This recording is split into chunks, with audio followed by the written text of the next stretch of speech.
Priya Prakash warrior ఈ పేరు గురించి పరిచయాలు ప్రత్యేకంగా అవసరం లేదు. కన్నుగీటి కుర్రకారును ఊపేసిన ఈమె ఎంత ఫేమస్ అయిందో అందరికీ తెలిసిందే. అయితే ఈమె ఫేమస్ అయిన అంత ఈజీగా కెరియర్ను నిలబెట్టుకోలేకపోయింది. తెలుగు మలయాళం సినిమాలో నటించిన పెద్దగా గుర్తింపు రాలేదు. ఇక తెలుగులో చేసిన చాలా సినిమాలు డిజాస్టర్గా నిలిచాయి. ముఖ్యంగా ఎంత వేగంగా అయితే ఫేమస్ అయిందో అంతే వేగంగా కెరియర్ డౌన్ అయిపోయింది. సౌత్లో కూడా పెద్దగా ఆఫర్లు రావడం లేదు. అయినా సరే సోషల్ మీడియాలో యాక్టివ్గా ఉంటూ అవకాశాల కోసం ఎదురు చూస్తుంది. ముఖ్యంగా మిలియన్ల ఫాలోవర్స్ను కలిగి ఉన్న ఈమెకు గుర్తింపు రావడానికి అదే కారణమవుతుంది. ఇకపోతే తనకు సినిమాల అవకాశాలు రాకపోవడంపై ఓపెన్ అయింది ఈ ముద్దుగుమ్మ. చాలా రోజులుగా నాకు అవకాశాలు రావట్లేదు, ఎవరు కూడా ఇవ్వడం లేదు, కానీ సోషల్ మీడియాలో ప్రమోషన్లు చేస్తూ సంపాదిస్తున్నాను.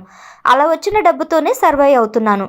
నాకు ఛాన్సులు రాకపోయినా బాధ లేదు, కానీ నాకు టైం వచ్చినప్పుడు మళ్ళీ అవకాశాలు వస్తాయని గట్టిగా నమ్ముతున్నాను అంటూ ప్రియా ప్రకాష్ వారియర్ తెలిపింది. మొత్తానికైతే అవకాశాలు లేకపోయేసరికి సోషల్ మీడియాలో ప్రమోషన్లు చేస్తూ ఆర్థికంగా నిలదొక్కునే ప్రయత్నం చేస్తుంది ఈ ముద్దుగుమ్మ.